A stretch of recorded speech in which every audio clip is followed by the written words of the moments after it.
Oke,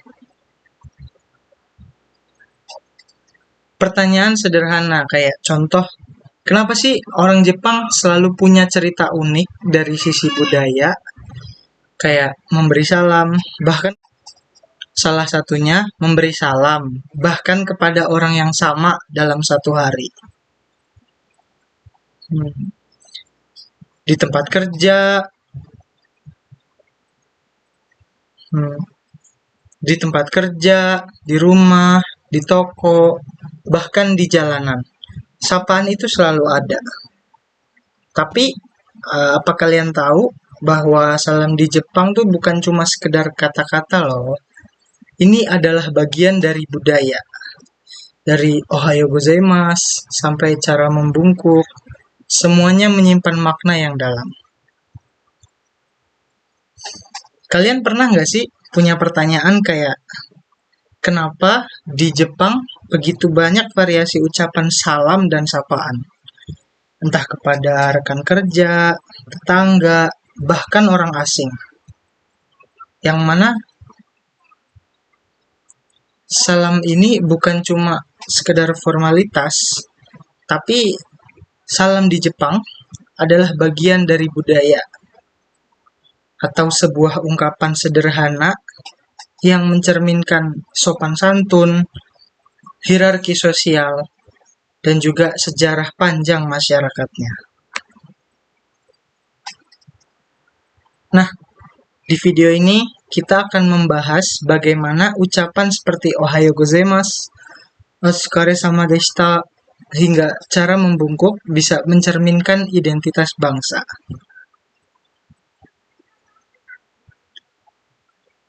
Oke, jadi yang kita mulai dari konsep salam di Jepang. Ya, konsep salam di Jepang tidak muncul begitu saja, teman-teman. Akar sejarahnya bisa ditelusuri sejak zaman samurai dulu, di mana rasa hormat dan kesopanan sangat dijunjung tinggi.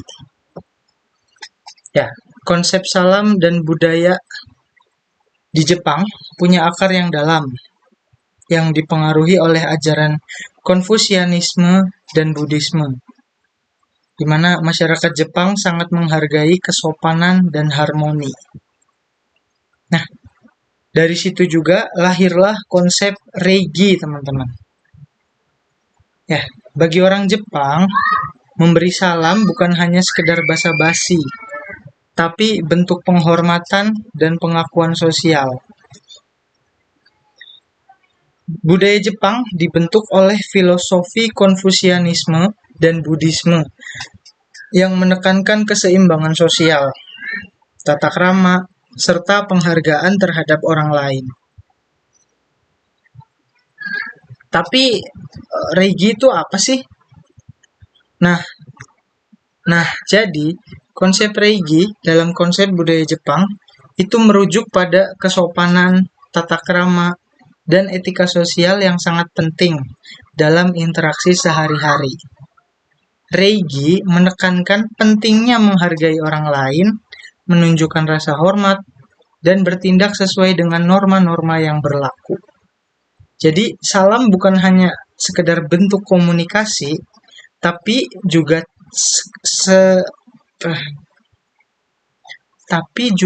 suatu cara untuk menjaga keharmonisan sosial. Reigi ini bukan cuma soal sopan, tapi soal menghormati orang lain dan menjaga harmoni sosial. Salah satu wujud nyata dari reigi adalah salam. Misalnya, pada masa samurai di zaman dulu, itu memberi salam sebagai bentuk penghormatan kepada klannya. Ya, dimana ini adalah pilar yang menopang interaksi sosial di masa dulu ya. Karena di zaman feodal, zaman samurai dulu ya, para samurai nggak cuma belajar pedang dan strategi perang, tapi mereka juga wajib menguasai Bushido. Nah, apa itu Bushido, teman-teman?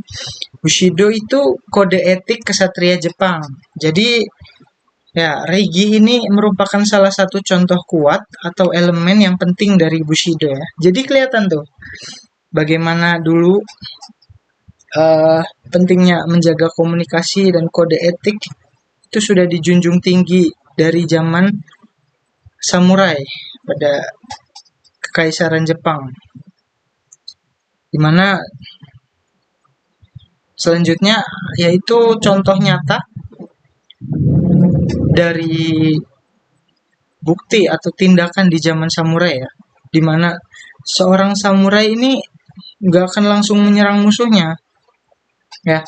Samurai akan menyapa terlebih dahulu, memperkenalkan diri, lalu mengundang musuhnya untuk bertarung.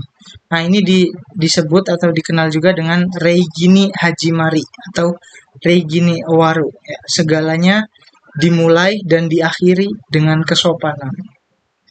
Terus, jika seseorang samurai menerima tamu, mereka akan duduk bersimpuh, membungkuk dengan sudut yang pas, bahkan menyajikan teh dengan cara yang penuh kehormatan.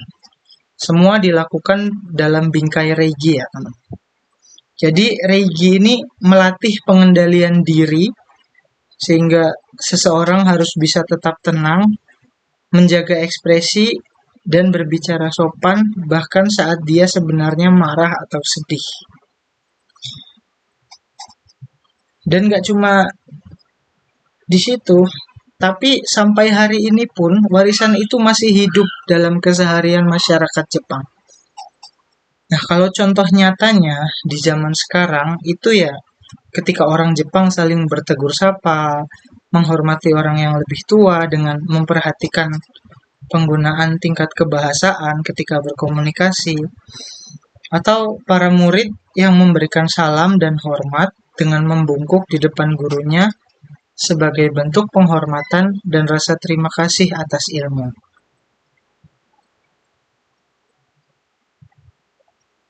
Oke, sekarang kita mulai membahas tentang jenis-jenis salam di Jepang ya.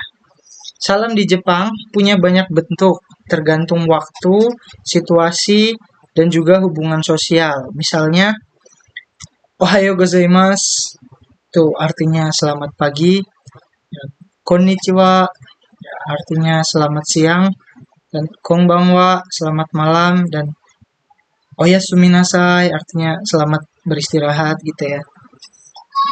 Tapi bukan cuma salam sesuai waktu aja. Di Jepang juga ada salam-salam kontekstual seperti itekimasu yang artinya saya pergi dulu atau bahasa eh, bahasa casualnya itu aku pamit ya begitu. Yang mana ini tuh diucapkan saat seseorang akan pergi meninggalkan rumah gitu ya. Maka mengucapkan itekimasu. Tidak hanya pergi, ketika pulang juga ada ucapannya teman-teman, yaitu tadaima yang artinya aku pulang atau aku kembali gitu ya teman-teman ya. Oke, itu konteksnya rumah ya teman-teman. Selanjutnya ada juga irashaimase. Di mana irashaimase ini ucapan selamat datang ya, biasanya diucapkan oleh penjaga toko ataupun konteksnya pelayanan publik lah gitu ya teman-teman. Tapi lebih umum di penjaga toko yang menyambut pelanggan gitu. Irashaimase, irashaimase. Oke, teman-teman jangan kaget ya ketika masuk restoran di Jepang atau toko gitu bagaimana ada orang yang tiba-tiba teriak menyambut dengan irashaimase gitu, jangan kaget ya teman-teman. Itu hanya sekedar salam dan sapaan untuk teman-teman yang bisa diartikan selamat datang gitu. Selanjutnya ada lagi otsukare sama deshita. Nah, biasanya ungkapan ini tuh diungkapin kepada seseorang untuk menghargai kerja keras yang sudah dilakukan oleh seseorang tersebut. Misal, saya bekerja dengan teman kerja saya, lalu ketika teman kerja ini ingin pergi, pamit pulang, atau kita sudah tidak berjumpa lagi gitu, saya ucapkan Otsukare sama deshita untuk berterima kasih dan untuk menghargai kerja keras yang sudah dilakukan oleh teman saya tersebut gitu ya. Nah, Itu dia contoh-contohnya ungkapan salam begitu dari bahasa Jepang, teman-teman. Ya, setiap ungkapan ini punya makna yang lebih dari sekedar sapaan ya. Jadi ini juga mencerminkan nilai sosial dan juga emosional. Tapi selain kata-kata, salam di Jepang juga diwujudkan lewat gerakan membungkuk yang disebut ojigi, teman-teman.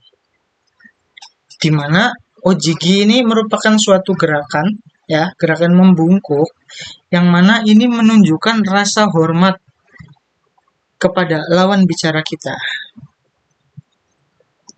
Yang mana ojigi ini juga bukan sekedar simbol kesopanan, tetapi juga penanda status sosial, penghormatan, dan juga permohonan maaf ya, teman-teman. Selanjutnya akan saya jelaskan di mana ojigi ini ada 3 jenis, teman-teman. Di mana ojigi ini ada 3 jenis, teman-teman. Yang pertama ada eshaku, yakni membungkuk ringan sekitar 15 derajat, digunakan saat menyapa dalam mode santai gitu ya, casual gitu. Lalu ada keirei, di mana membungkuk sekitar 30 derajat, di mana ini biasanya digunakan dalam situasi formal, teman-teman.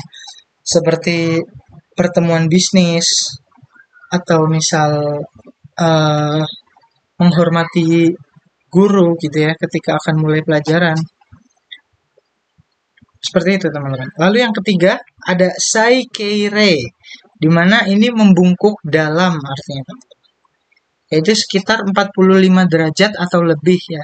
Di mana biasanya ini digunakan untuk ketika kita sedang melakukan permohonan maaf gitu ya, teman-teman, atau menunjukkan rasa hormat yang sangat tinggi. Mana ketika berbuat salah, orang Jepang biasanya akan malu, teman-teman, sehingga dan bersungguh-sungguh ketika minta maaf. Jadi bersungguh-sungguhnya itu ditunjukkan juga dalam gestur tubuh yang disebut ojigi. Jadi membungkuknya lebih dalam ya. Menariknya, orang Jepang sangat sensitif terhadap timing dan juga sudut membungkuk ini. Kesalahan kecil saja bisa dianggap tidak sopan.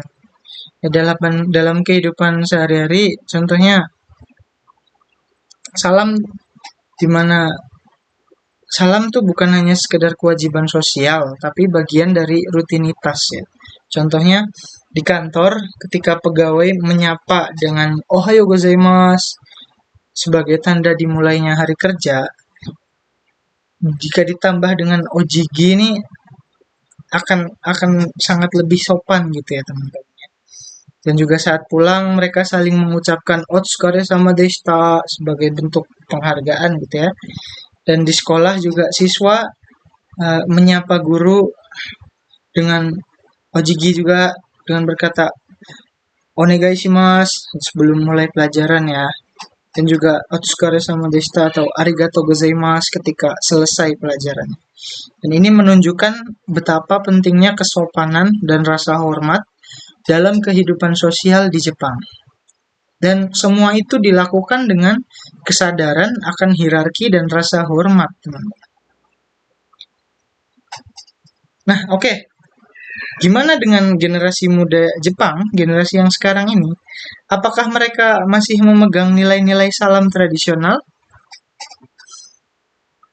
Ya, anak muda cenderung lebih santai, teman-teman. Misalnya, menggunakan sapaan seperti os dan yo, teman-teman ya. Jadi di akhir ungkapan tuh selalu dikasih yo gitu.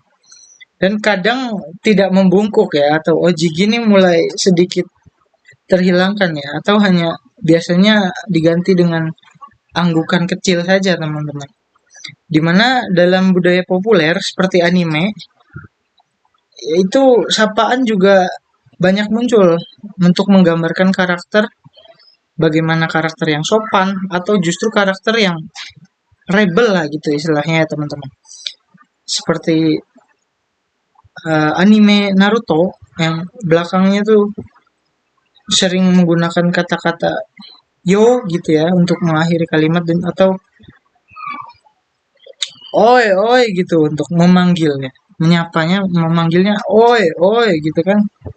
Itu rebel ya teman-teman ya. Lalu juga ada singkatan seperti OS dan arigato gozaimasu juga disingkat menjadi azas gitu. Nah, ini menunjukkan adanya pergeseran makna gitu.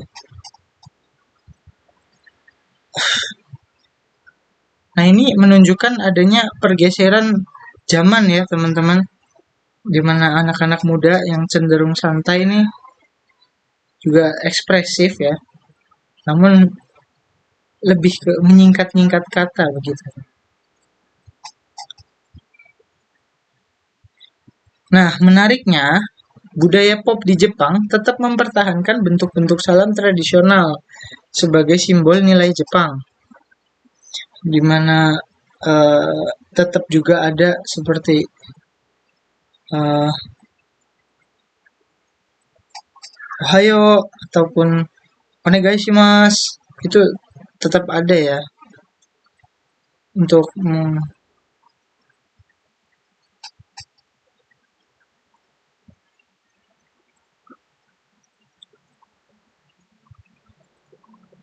Nah, jika dibandingkan dengan budaya barat yang cenderung lebih santai dengan ucapan hai, hello gitu atau jabat tangan, budaya Jepang ini lebih terlihat terstruktur dan penuh makna ya teman-teman. Mirip dengan kebudayaan Korea atau Tiongkok ya. Tapi Jepang punya keunikan tersendiri dalam kombinasi antara kata-kata dan juga gerakan.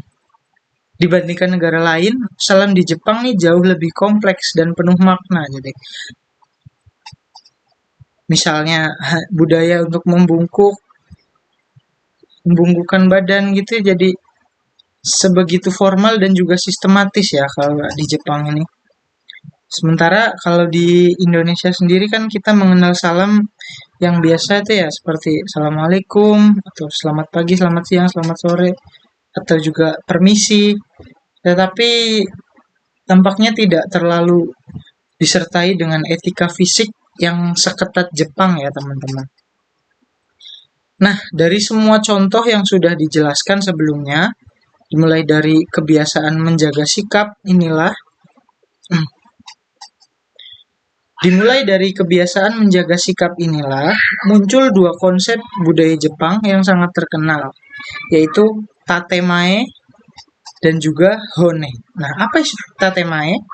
Tatemae itu adalah wajah luar atau sikap yang ditunjukkan ke masyarakat ya. Dan hone itu isi hati atau pendapat, perasaan yang sebenarnya gitu ya, teman-teman.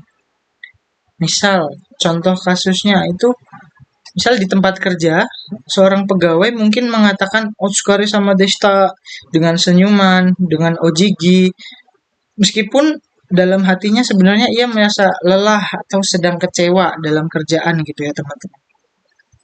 Atau juga contoh lain ketika bertamu, orang Jepang tetap mengatakan terima kasih atas hidangannya gitu kayak.